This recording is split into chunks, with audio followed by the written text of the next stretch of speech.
सतीश चंद्र मिश्रा, और आज वो 3600 करोड़ रुपए का टैक्स देता है साल का, उस पर कभी सीबीआई जांच नहीं बैठती, उस पर कभी ईडी नहीं लगती, उस पर कभी इनकम टैक्स नहीं लगता। क्यों भाई? वो तुम्हारा रिश्तेदार लगता है? उसका नाम है, जब हम बहुजन शासन पढ़ते हैं, उसका नाम है दूसरा पुष्यमित्र सिंह, जिसने पहले भी हमारी मूवमेंट में घुस के हमारे लोगों को तोड़ने का काम किया।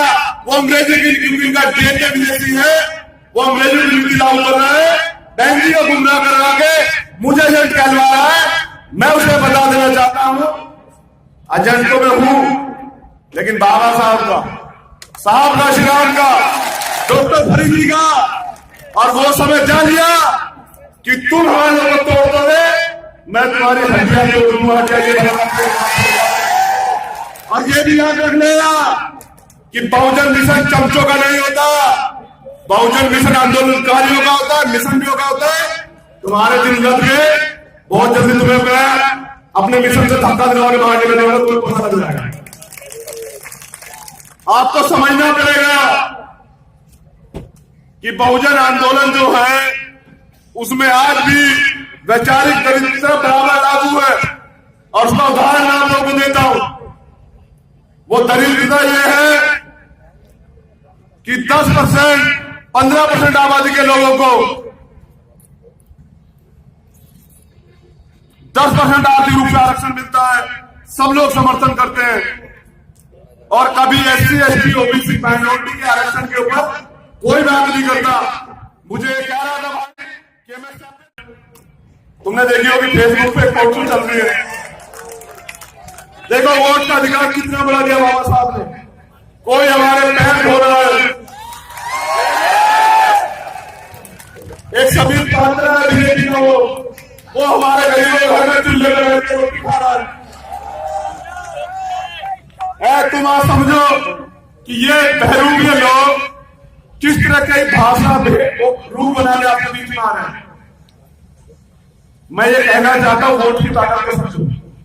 हमें ना बिकने वाला समाज और ना झुकने वाला समाज बनाना है, और इसके लिए मुझे आप लोगों की जरूरत है। मेरी मदद करोगे? पक्का लड़ू इस लड़ाई को, घर बैठ जाओ, घर बैठ जाओ, लड़ाई लड़ू, मदद करोगे? चाहते हो बहुजन समाज शासन करे? तो मैंने एक वादा किया, अगर मेरी वजह से बहुजन मिशन कमजोर हो रहा होगा, टूट रहा होगा, मोदी मजबूत हो रहा होगा, भाजपा मजबूत होगी, तो मैं कोई चुनाव नहीं लड़ूंगा।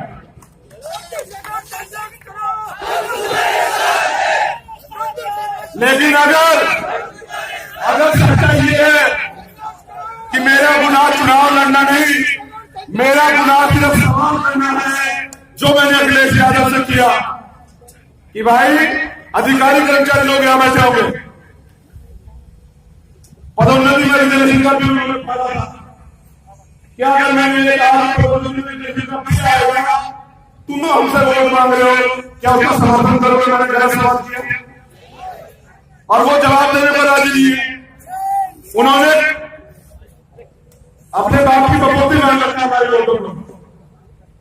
वोट का अधिकार हमें गुलामी से मुक्ति के लिए मिला, बिकने के लिए नहीं मिला। और जब तक चंद्रशेखर है, सवाल किया जाएगा, जवाब देना पड़ेगा। अखिलेश यादव होश में रहे, मुलायम सिंह यादव संसद में खड़े होकर कहते हैं कि हम मोदी को दोबारा प्रधानमंत्री देखना चाहते, मैं मोदी को संसद में भी देखना चाहता। मैं तुम लोग एजेंट हो मोदी के, तुम लोग मोदी को दोबारा संसद में देखना चाहते हो, तुम दोबारा प्रधानमंत्री बनाना चाहते, मुझे गुमराह करवाकर मुझे एजेंट कहलवाते हो।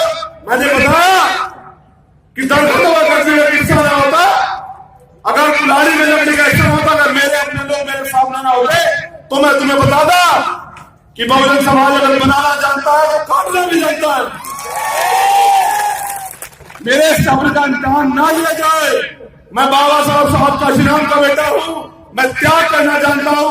मैं आजीवन भी चुनाव नहीं लड़ूंगा, लेकिन मैं ये भी याद दिला दूं कि मैं गद्दारों को भी अपने समाज में राजनीति नहीं करने दूंगा, ये भी याद है। मैं बस इतना कहने के लिए आया हूं कि 2 अप्रैल के जो लोग जेल गए थे, जिन लोगों पे मुकदमे हैं, वो परेशान ना हो, वो टेंशन ना ले, आचार संहिता खत्म होने दो, सरकार के गले में हाथ देके मुकदमे वापस करवा देंगे, जमा करेंगे।